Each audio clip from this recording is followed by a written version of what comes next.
Welcome back to the channel. Today, we're diving into the thrilling twists and turns of My Demon. Alright, let's rewind to the past.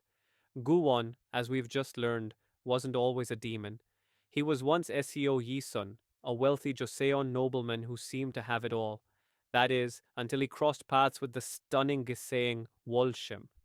Wolsham, who's actually a full past incarnation of Do-hee, was a master of sword dancing and had been exiled from Hanyang for refusing to perform before a powerful statesman.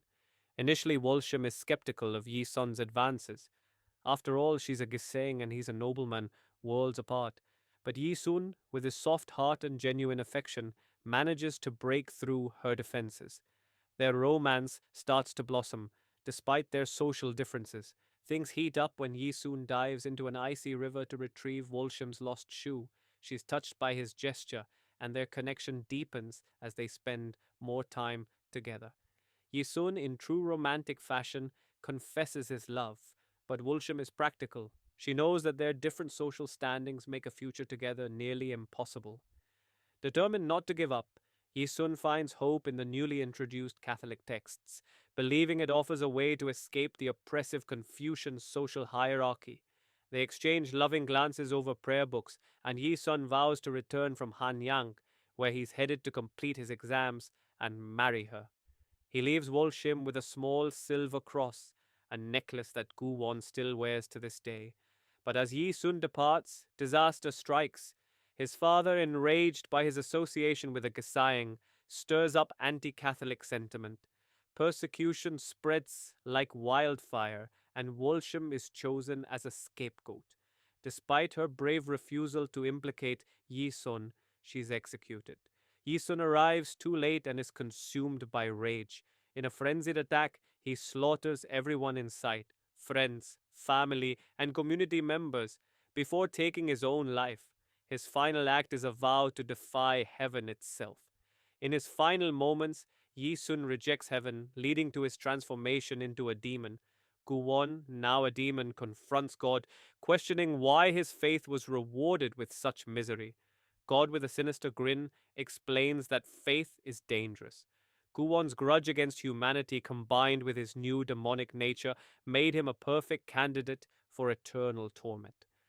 As for why his powers transferred to Do-hee, well, fate clearly has more misery in store. Guwon realizes that regaining his humanity began the moment he met the love of his past life. Back in the present, Do-kyung confronts his mother Sarah in prison, accusing her of turning a blind eye to the truth. Sarah's chilling response, that her goodness is why she's being punished, leaves Do-kyung devastated. The next day, Do-hee learns of his tragic suicide. The funeral is a mess of no family dysfunction. Sarah remains icy and reserved, Sukmin is more concerned about the financial fallout, and Suan is inconsolable until reminded of the family legacy. Do-hee, utterly exhausted, kneels at Madame Ju's grave, trying to find some solace.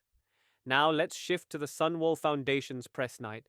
Ga Young, who's decided to leave Korea after her performance, shares her bittersweet farewell. She reveals to Bokyu that she learned to dance to make Guwon look at her like he looked at that painting he loved. With a tearful farewell, she takes the stage for the performance of a lifetime. In the audience, Do-hee leans in to comfort Guwon, who's visibly distraught. He confesses to her that he's killed so many people, people who loved him and whom he loved. Do-hee, with remarkable calm, asks if there was a reason.